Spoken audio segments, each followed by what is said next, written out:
Hey guys, here's how you do a 112 trade in one order and changing just one of the items. Share my screen. So you want to do a 112 on MES.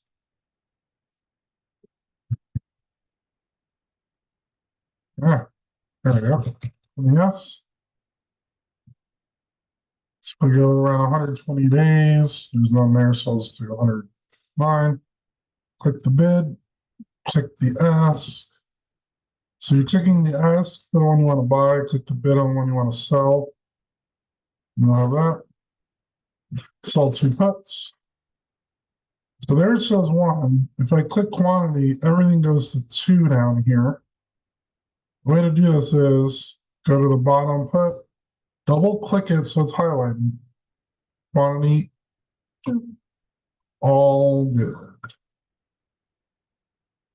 And that's it.